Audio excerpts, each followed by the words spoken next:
J.R. Butler, co-founder of the Shift Group, and you're listening to Merchants of Change. This is a podcast about transferring the skills and behaviors we acquire as athletes into being a professional technology salesperson.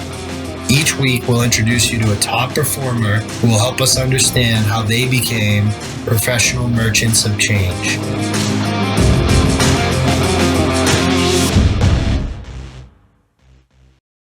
What's up, kid?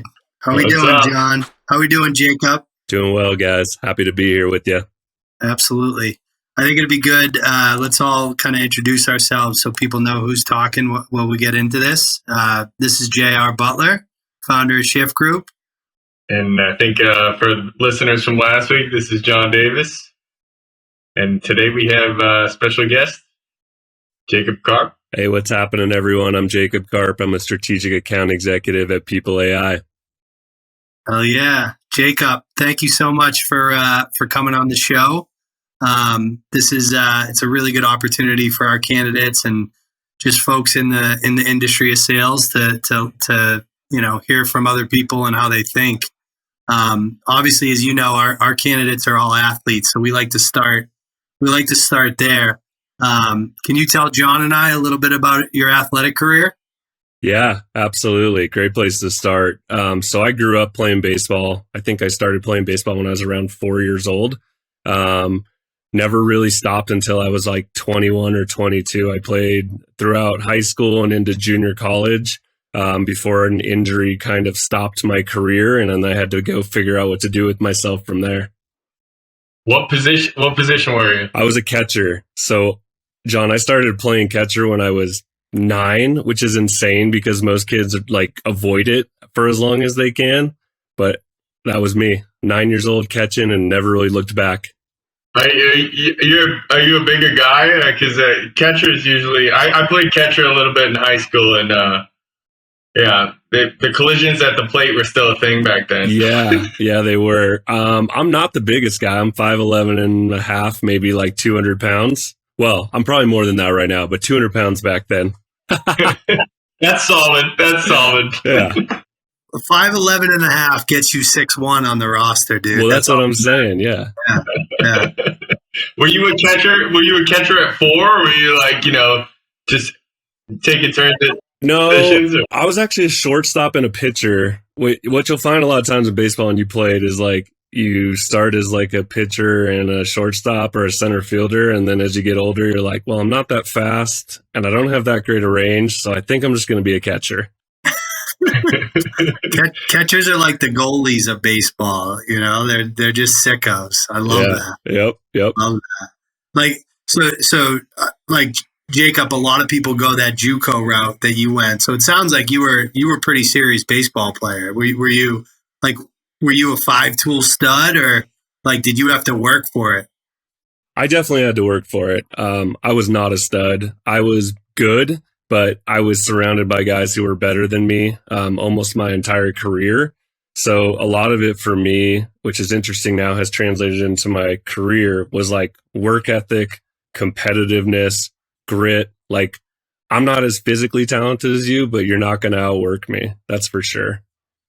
Those are the best types of salespeople. I was the same way. I had to earn it every single day. I surrounded, even my little brother was better than me. Yeah. Same with mine. Yeah, especially when you get baseball, like you have to put in the work. Like I remember when I first started, like I thought I could, go on to be in the majors because I could hit it over the fence in my backyard. And, then you get people throwing 80, 82, 83, and you're not even close. So you got to spend time in the cage. And did you do a lot of on the batting side, did you have to do a lot of training and as you got to progress through college and JUCO? Or? Yeah, I mean, absolutely. I think it really kind of turned it on in high school when you get like very concentrated on like how you want to hit the ball, where you want to hit the ball, because it's not just a power play anymore, to your point. And then when I got to junior college, like I kind of figured out quickly that I probably wasn't good enough to go past that. Because John, to your point, like a dude comes in, he's throwing like 95 and then drops like a hammer on top, and you just are like, well, I can't do anything with that. Like the difference between 95 and 96 is a big thing. And like, you don't, until you see, I couldn't even touch that stuff. Like only saw it a couple times regardless, but yeah, I mean, I remember even like catching it for the first time was like a totally different ball game. Like the sound it makes, the pop, the lack of time you have to make a decision, even as a catcher, wild. 100%. So you were playing JUCO and then college. Where'd you play? Or tell us about your kind of college career. Yeah. So what's interesting is I actually had no intention of going to college. Totally transparent. Like I either wanted to go to culinary school of all things, or like I just was the guy who was like, I don't know how much I care about college. So I actually went to junior college specifically to play baseball because I wasn't good enough to play at a big school. And kind of honed my baseball career there, realized I wasn't as good as I was, but it actually helped me figure out that like I need to have a plan after school because I'm definitely not going to the big leagues. I'm not even getting drafted. So what am I going to do next? That's a good, like we talk like every day. I talk to kids that are at that point, Jacob, that transition point where like one day you wake up and you don't get to sit on a bench all day, like, chewing seeds and like hanging out with your buddies, right? Like, or in the locker room or, competing on a day-to-day basis. How was that transition for you? And like, what are some of the tips you would give someone? Like if you could go back to that transition time, what are some of the things you wish you had done and what was it like? Yeah. I think for a lot of student athletes, what happens, to your point, JR, is like you have this like abrupt ending, right? Like you in your head are like, I'm going to keep going. I'm going to go play semi-pro ball in Europe. I'm going to do this. I'm going to do that. And then all of a sudden one day you're like 21 or 22 and you're like, and I don't play baseball anymore.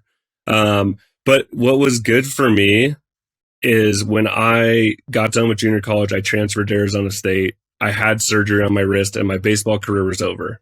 So I'm a junior in college and I'm like, I need to get serious about something. I need to put my focus into something I want to do next.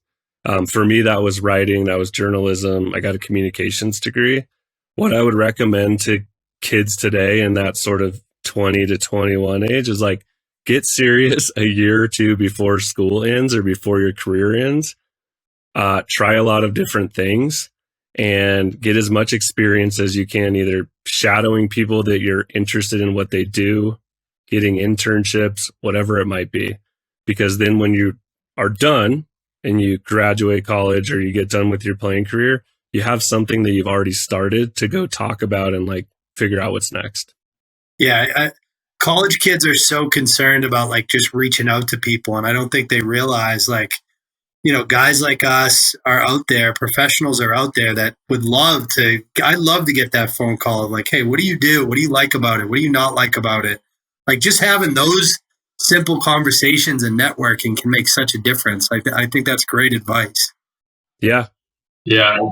I think Jacob, it's interesting to hear your journalism and interested in writing and communications. So what kind of led you to that? It's a really good question. And like, I've thought about it before and I don't even know if I could put my finger on it. It's just one of those things that I was always strong in that was sort of like something that I just enjoyed doing. And I never thought that you could go like get a degree in it and then leverage it later. But I started applying myself there, writing for the school newspaper, doing internships at marketing companies and agencies. And it just kind of grew from there.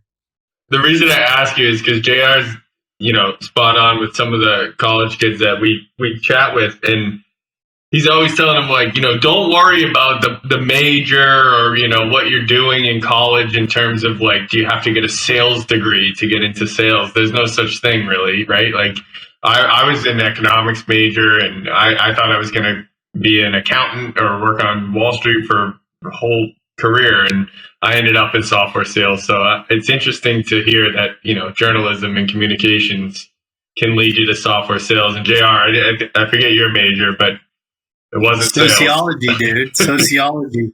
Minor in art, sociology. history, and sign language, dude. I got it all. Who wouldn't want to hire me? Are you kidding me? So many young college athletes are worried about their major or what they're going to do after college. So I think it's really cool to hear that that's kind of the path you took at Arizona State. Yeah, I think another thing I'll say there and advice I would give is that those are, I don't want to say this in a sad way, but like those are maybe some of the last years where you really get to explore, right? Like the end of your college career and maybe like the first like 3 to 5 years out of school, like explore, find something you're stoked on, find something that makes you want to get up in the morning. Look, like I've got a good life. You guys have got a good life. We're doing well, but like I don't get to go explore anymore. Like I'm waking up and doing software sales, which is fun, but I'm not like, oh, I think I'm just going to go figure out how to be a chef somewhere. Not happening. That's a good point. That's a good point. Especially like I tell a lot of the student athletes, the college athletes coming out of school, like you can look at an entry level sales position almost like your grad school, because learning a business development or a sales skill after college, it's essentially a graduate degree, because you're going to use that in any career that you find 5-10 years later. It's very very formative in those years to learn sales. It's so true. And the path out of like that BDR role could be anything, right? Some of my best sales engineers, marketing people, sales ops, finance, HR people come from BDRs. Like it's a great way to get into a company, learn how business works, learn how other companies work, and then you can always pivot, right? Yeah, I think what's really interesting about sales, and I'm sure you guys would agree, is like you can start in sales and then pivot to something else like you're talking about, but you can also not start in sales and pivot into it. It's like this like crazy world that you can go back and forth or like in and out of, and a lot of other things like finance or accounting. Maybe you're like, yo, I can't just roll out and be a CPA tomorrow, right? Yeah. What was like, so tell us about your path to software as a service sales, Jacob. I'm super curious. How'd you get there? Yeah, another kind of meandering road. For the first 5 years out of college, I was in marketing and PR. So I used kind of like what I had learned in journalism and mass comm and worked for a couple of different marketing and PR companies. I actually went to work for the cable company, Cox Communications in Southern California. So I'm doing like marketing stuff there. And one of the guys who was a vendor to Cox, who was selling hardware, was like, hey, if you ever want a job and just to try sales, like come and do this. So I go into that. I do a couple of years of hardware sales, and I knew I wanted to get into software, but I came up against that wall that a lot of people will hit, is like, you don't have software experience, so you can't be in software sales. So, I'm sure we'll talk about this at some point. One of the things for me was like, do not be afraid to put yourself out there and do outreach into an industry you're trying to get into, because I was like anything else, you can't tell me no, I'm going to find my way in there. I took a little bit of a left turn into professional baseball in the front office for 1 year. Amazing experience working for the Padres, but I realized that wasn't for me. And then made my way into software sales. Can we talk? Can I pick on that for a second, Jacob? Like, what people telling you can't sell software because you've never sold software. I heard the same thing. Like, can you talk about that? Yeah, a little bit more. I think it's improving, and I think with stuff like what you guys are working on and other orgs, like, so thankful to see that emerging.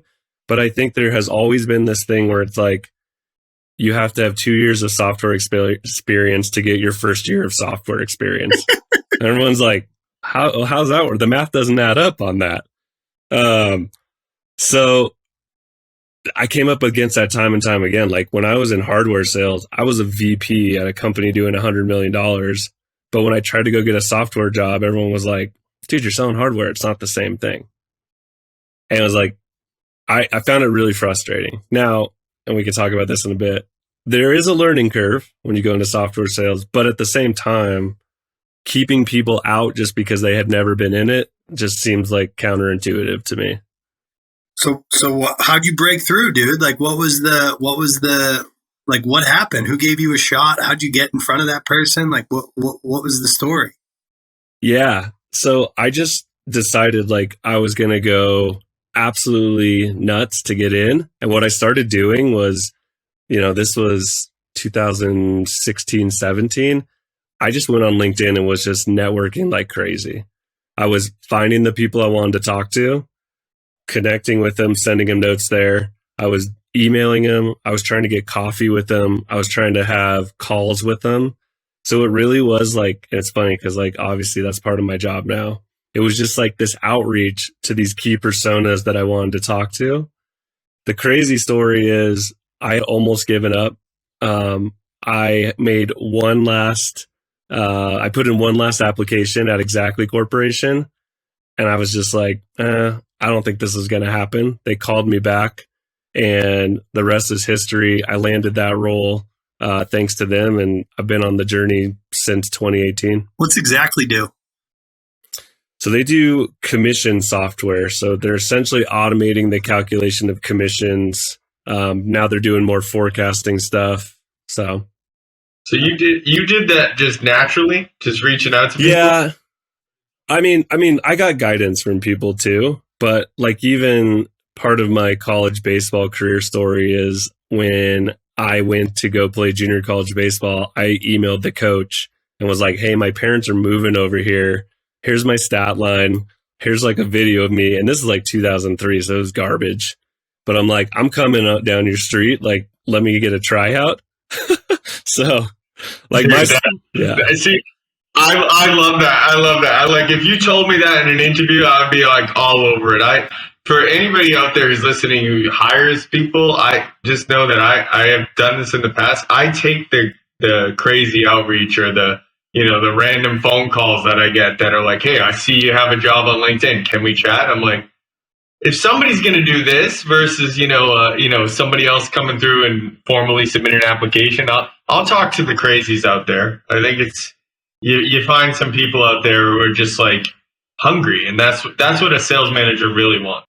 I agree. What I find awesome, Jacob, because I've been following you, and I think we met after you started at App Dynamics, and I think we met in Denver at like an ASUG when I was a CRO at Pillar.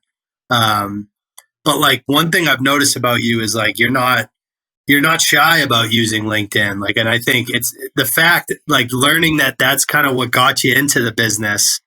Now you're kind of leveraging it to continue to grow in your career. Like, tell us a little bit, like, what's your view of LinkedIn and like your overall strategy there now that you're like a full-time seller? Yeah, I think in the business world, in the business community, I'm not sure there's a more valuable platform right now. Plug to LinkedIn, send me some swag, guys. But seriously, like if you are in that area right now where you're either at the end of college or young in your career, get yourself a LinkedIn profile, follow some people that are doing some cool stuff, connect, build a community. Like I've been doing this now for the better part of a decade, but I really turned it on, JR, in like the last like year or two when I took my role at People AI, because the people I sell to are on LinkedIn. I just think there's so much you can learn there. And I think you can be a seller, but also be yourself, which is powerful. So yeah, I would highly advocate to kids like use that as a platform to get a hold of the people or get noticed by the people you want to be talking to. Yeah, John makes fun of me sometimes though, because like sometimes I tend to bully some people that I don't agree with on LinkedIn, because like unfortunately there really isn't a gate. So like you do have some people on there with a lot of followers that sometimes will talk nonsense. So I think just have like taking everything with a grain of salt. But I think it is a phenomenal platform. You're absolutely right.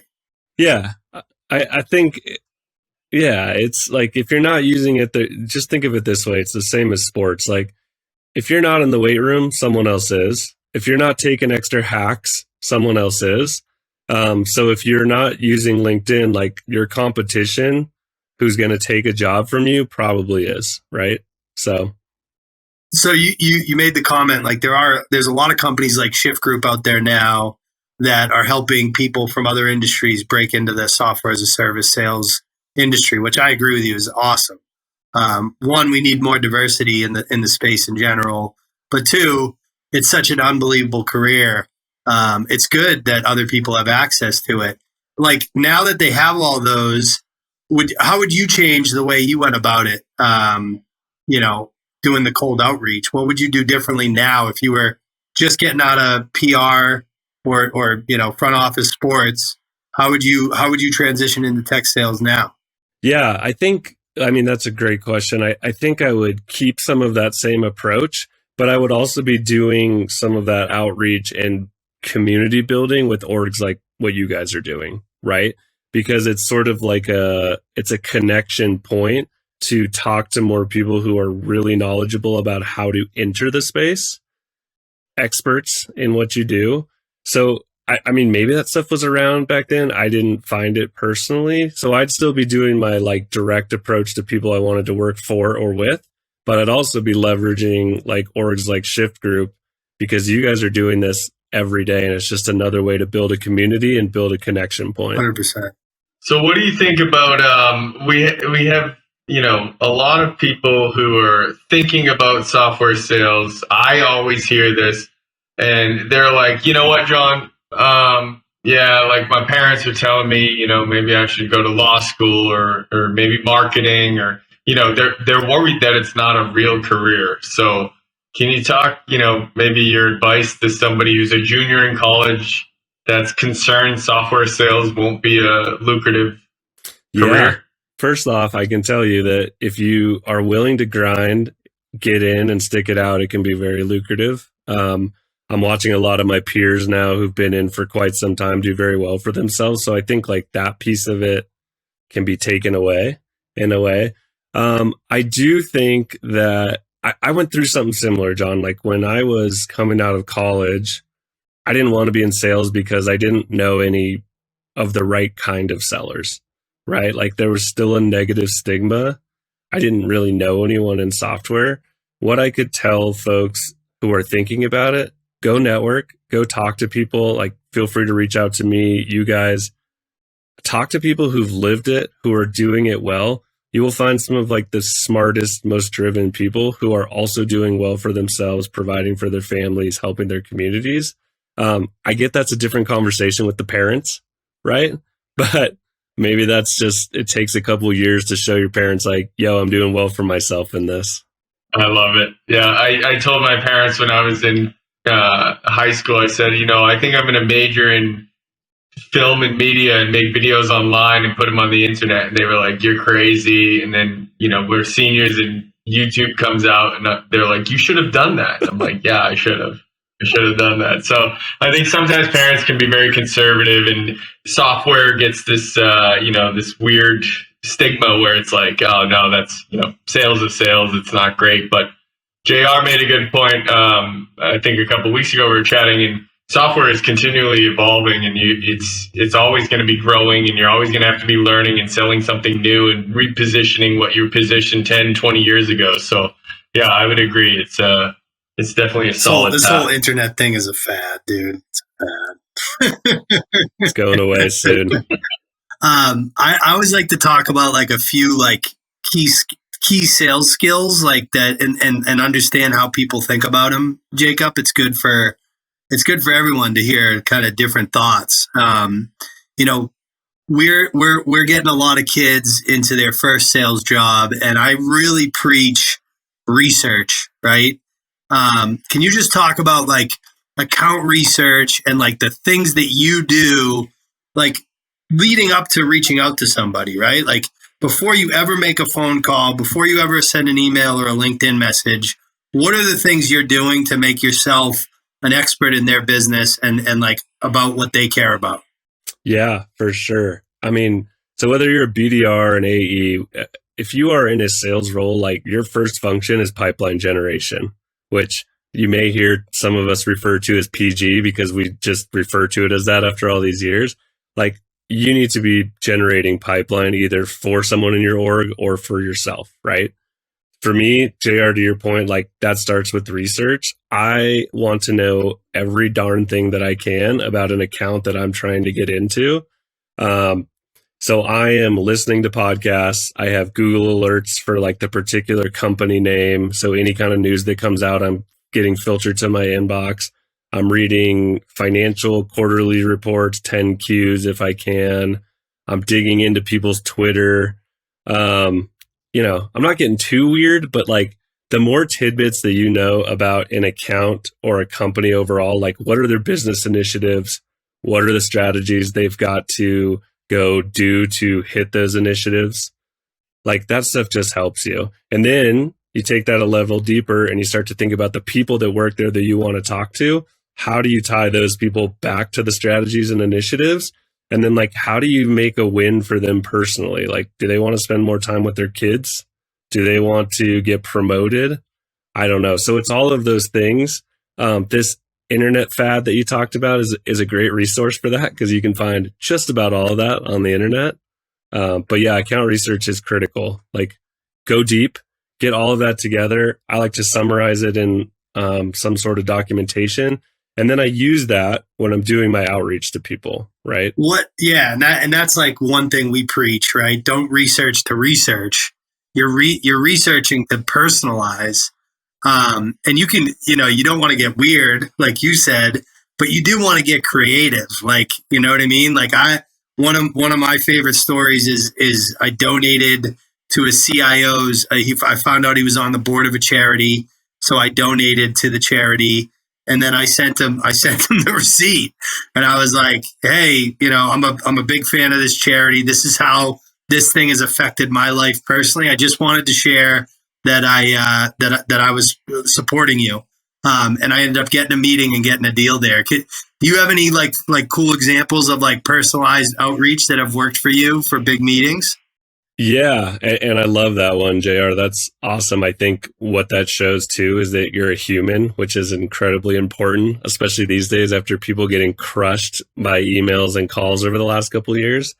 One of my favorite ones is I was PGing, pipeline generating into the PGA Tour when I was at the App Dynamics. And one of the guys there had gone to University of Texas.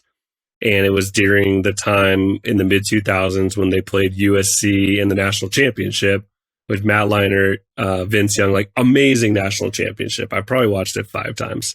So this guy wrote on his Twitter that he was going to watch it like every year he watched it in like some commemoration. So I wrote him an email specifically about the things I remembered from the game. And like, dude, I'm not talking about our business at all. I'm just like, hey, I saw that you love this game. Like, this is one of the best natties I've ever seen. Like, do you remember this? Do you remember this? And the guy got back to me. He's like, anyone who took the time to write me that email is welcome in my office. We took a meeting. We got a deal done. But it's that kind of thing, right? Like, I didn't even talk about what we were trying to help him with. I was just like, dude, great national championship game. John, you must have a nugget like that, dude. That's awesome, Jacob. Yeah, I'd probably border more on the creepy side or the more. I just quickly what made me think of this is like I actually had when I was down in Boston, I had an account that I was trying to break into, and they were looking for a CIO, and a CIO from another company had got let go, and I actually brought them to a game together to get this CIO a job at this company, and they actually ended up hiring the guy. And like, I didn't end up getting a deal at the end, but I got plenty of meetings with this company because I looked at it more from the personal side of like, hey, you have an opening. I have a person who's looking, and he's looking at your company. So just like you said, Jacob and JR, like it's the human side. You do things that are more, I don't know, just real world examples, and you're going to see a lot of results. It's amazing. You can send as many mail merged emails as you want, and it's not gonna change much. But yeah, just bringing the human element into it is huge. I love the email. In terms of being a human, like who is that CIO? You got him a freaking job, and he didn't buy your stuff. God, Jesus, what? I know. Well, I quit shortly after to go to a different company, but yeah, it's yeah. You need to call that guy and sell him some stuff now, dude. He owes you, bro. It's good to do these things and really separate yourself. And I think athletes, especially, they have so many things and real world examples. Like Butler, your brother is, Olympic athlete. Like I'm sure that could get a meeting with the company. Like stuff like that is just, it comes out naturally. People want to talk to. I think something you said there's interesting to me too. Like you didn't get a deal there, but you got a meeting. You got in the door, right? And like, I'll use a baseball analogy. Like you're looking for the at bat. Like if you're looking for a job, like for anyone who's listening to this, who's starting to think about trying to get a job in tech sales, it's like, you're just trying to get a meeting. You're just trying to get a conversation because like, again, your competition is trying to do the same. But if you get that meeting, you're that much closer to where you want to be. So 100%. And maybe you don't get the deal today, tomorrow, the next day, but 5 years from now, if that CIO is looking for something and calls me, like, I think you're calling him next. You're calling in that favor. That's a good topic actually. Like we talk a lot in sales about champions, and I think especially when you're selling unbudgeted software that's fairly disruptive, like Jacob, you did at like you're doing now, and like you did at AppD. Champions are the difference between deals and no deals, right? Can you kind of like define what a champion is from your perspective, and like what are the best tactics that you've had to build champions in a organization? Yeah, I think so. There's a lot of things that go into like the description of a champion. For me, it's the person who sells on your behalf when you're not there.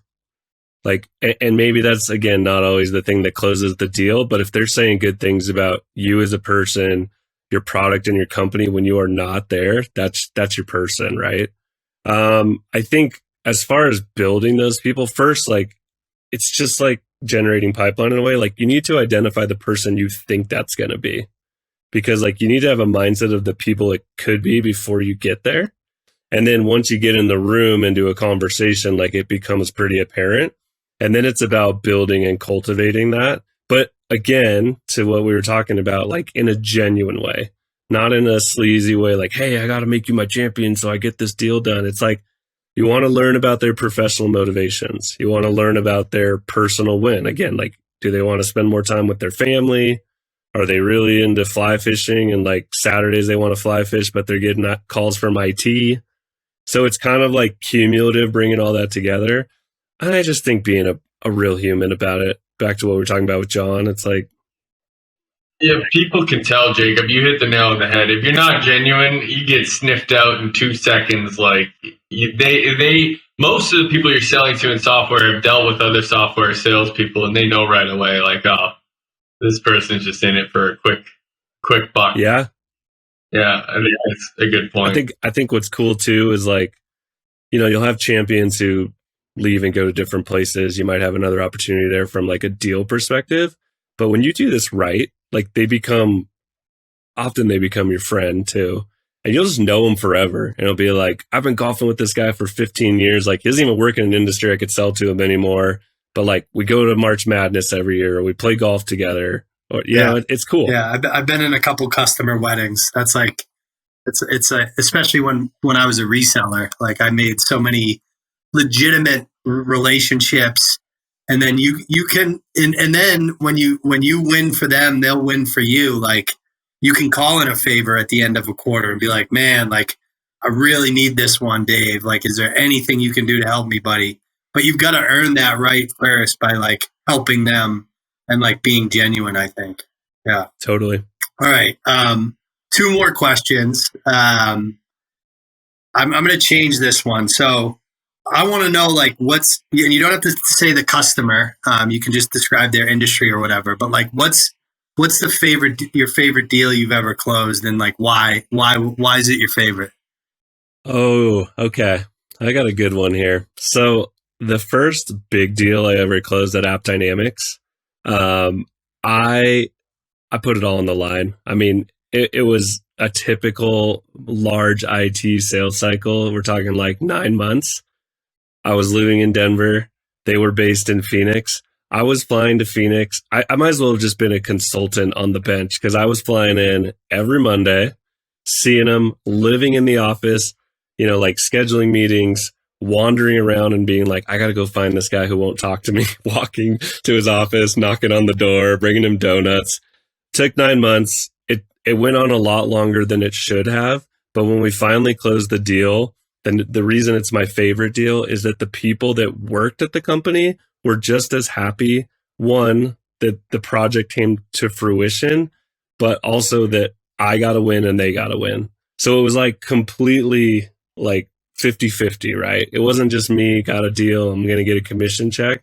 And I still talk to people there. I don't sell in that industry. They're not my customer anymore. But it's the same thing, JR. Like, I still text with people over there like, oh man, I just saw like this new product you guys did. It's awesome. It's like, it was like, it was foundational for me because it was the first time I realized that when you do it right, like the relationships are deeper than just a transaction. Yeah. Well, listen, Phoenix isn't a bad place to fly into every week though either. Hopefully it wasn't in the summer.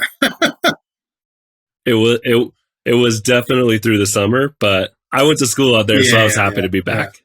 Yeah. All right.